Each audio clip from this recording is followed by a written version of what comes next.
Santa Cruz. I had to take him to work with me as a landscaper. And Patricia Smith was the lady that was in charge of overseeing the welfare of my daughters in Santa Cruz County. She worked for the county. She said, "Okay, you got to put in this chair and a seat belt for you got two daughters. It's got to be legitimate and legal and all that." So I did that, and so they'd go to work with me, and some of the customers would watch them while I was there. And I think they enjoyed that, but sometimes they had to entertain themselves and just be good kids, stay here in the backyard, and it's just the way it was. It went on for years, and I raised them in Santa Cruz. I bought a mobile home, and so they had a decent place to live there in Santa Cruz, and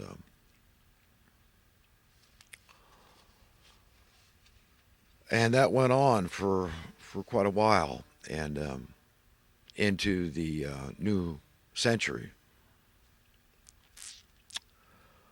But it was tough. I got to tell you, it was the toughest part was the fact that they didn't have contact with their mother. But I know later I found out about this Stockholm syndrome thing and how women are affected psychologically by this, and it totally ravages their whole persona. Their whole character is altered, and their emotions are just everything. They're just completely wiped out, and so that's what happened. But long story short, they had a child together, Larry and my former wife, my children's mother, and Larry was caught being a molester. He was a pedophile. He was babysitting a neighborhood child, his daughter's girlfriend, and anyhow. Listen, the guy wound up in jail. He was convicted. She was divorced. My former wife was divorcing him in jail. He tried to put a hit out on her for doing that. So clearly, she was living in a lot of fear with this guy. And then, when he got busted for that, there was a sting apparently because he was trying to get one of the inmates getting released to go kill her, and so he squealed, and they caught him on video, and then so he got a lot of time, a lot more than just being a molester.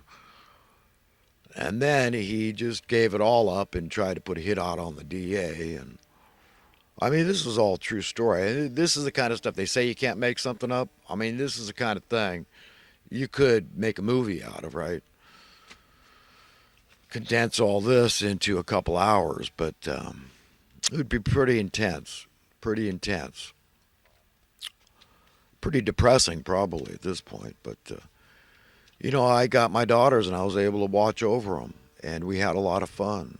And I visited with family, and we took trips together, and it was great. I mean, they had their friends, their tweeny friends, and all the parents of the friends. They respected me and they trusted me, and we'd go and take trips together with their friends and stay at hotels, and I was always respectful. I very sensitive. I was my daughters have a lot of respect for me to this day because I was an upright dad, and I respected their boundaries as young ladies and their friends as well.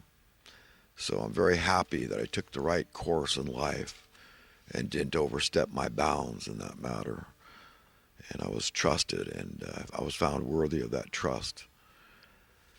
So I'm very happy about that. But anyhow, long story short, in 2001, I got tired of the status quo, and I kind of threw in the towel in Santa Cruz. Thought, you know what? I'm a last ditch effort.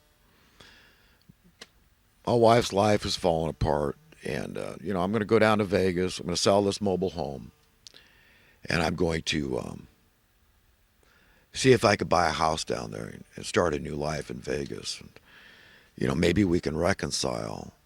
That was my thinking, and that was, what I really wanted. More than anything in the world, I had not at all let go of my my desire to be with the mother of my children and for them to have some semblance of a stable upbringing. But I got down there and she was in the hospital getting back surgery from Larry roughhousing her, throwing her around, I guess. But she was with a new guy now, and Joe, and turned out Joe was a very likable guy. And you know what? I was completely over at that point. I was conceding. I was able to buy a house, 3 bedroom, 2 bath house, big yard, and I landscaped the place. I had no landscape at all, no irrigation in the back. I did everything, and it was a new house, relatively new, few years old. Beautiful pad. It's funny because I started going to the Seventh Day Adventist church down there, the closest one to me. I think it was on Sand Hill and some other street, but I was living on Carmine Street, which was near Harmon and Boulder Highway. But just giving you an idea, if you want to look up these places, you can see where I lived. It was, what was the address on Carmine Street? 4330 Carmine Street. It was a corner lot. And, but anyhow, it's funny because the guy who was selling the house, I bought it through a real estate agent, but the guy I bought the house from, I didn't know he was a member of my church. I don't know, I forget how it came up, but you know, it was so funny that I met the guy whose house I had just moved into, another single guy, and but anyhow, just a little factoid there. But anyhow, I got work as a freelance landscaper, putting ads in the local. They called it the what they call it the nickel. I think that was the name of it. The nickel basically was the name of the little newspaper. The ads were cheap, and I was getting work. So I thought, you know what, this is all right. So I was able to keep paying my mortgage for a while. But after a couple of years, I got tired. I was not a Las Vegan, and I just couldn't.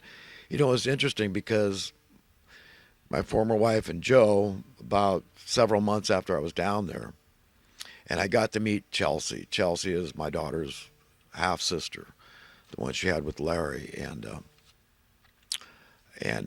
7 years old. And my former wife let her come into the house and meet me, and because of course my daughters, I was seeing them down there too, and but they didn't want to move with me to Vegas. They stayed in Santa Cruz and made other provisions, housing provisions, and that's when they were emancipated. Basically, they were working and living with other people. But oh my God, Chelsea just melted my heart. The cutest little girl, sweetest little, skinny little thing with glasses, little blonde-haired, blue-eyed girl, and she just gave me a big hug. I couldn't believe it.